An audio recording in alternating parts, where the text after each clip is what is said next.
السلام عليكم يا حبايبي، عاملين ايه؟ يا رب دايما تكونوا بخير. يلا بقى بينا نعمل شويه كوبيبه غمراوي كده تستاهل بقكم. انا غاسله كيلو من الرز ومنشفه كويس وبضربه في كبه الخلاط، بيطلع ناعم معايا بالشكل ده كده.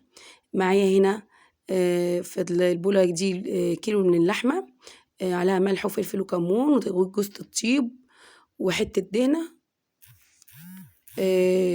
وطبعا هحط بصلايه كبيره واربع فصوص توم او بصلتين كبار، وهنفرمهم بقى ونرجع لكم.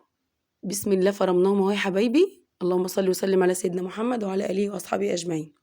معايا بيكنج باودر، ده نص كيس او كيس واخده منه شويه، هحطها عشان ما تكشش مني وما تفكش مني في الشوربه. لو ما عندكيش شوربه ممكن تضربي حبتين طماطم في الخلاط وتعملي بصلايه وقلبين ماجي وتمشي نفسك، بس هي بتبقى جميله جدا بالشوربه. يلا بقى ايه نشكلها. بسم الله. معانا هنا صينيه نعوصها زيت كده زي ما انتم شايفين. الحجم ده يرجع لك انت يا حبيبه قلبي. اللهم لا حول ولا قوه الا بالله العلي العظيم.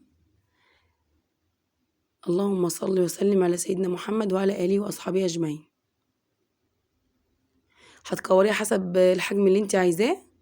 طبعا انا في الحاله دي حاطه شوربه على النار تغلي على ما اخلص، برضو صينيه فيها زيت. ويلا بينا ايه نشكلها. حابه تعمليها صوابع مفيش مشكله، حابه تعمليها قرص كده ايه زي البرجر مفيش مشكله برضو.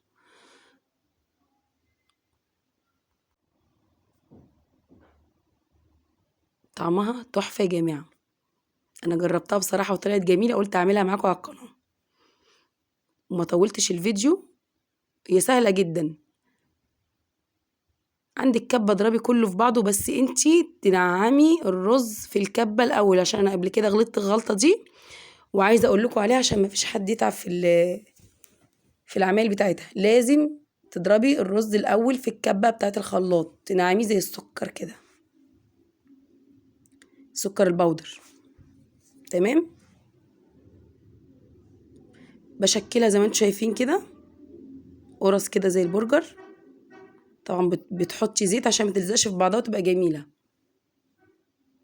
خلاص كده هشكل وارجع لكم.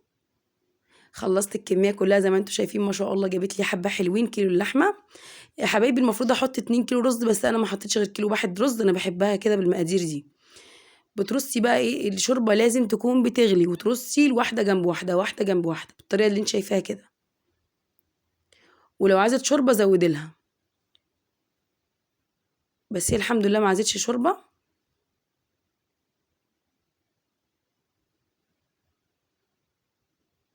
هسقط بقى الكميه كلها وارجع لكم حبايب قلبي.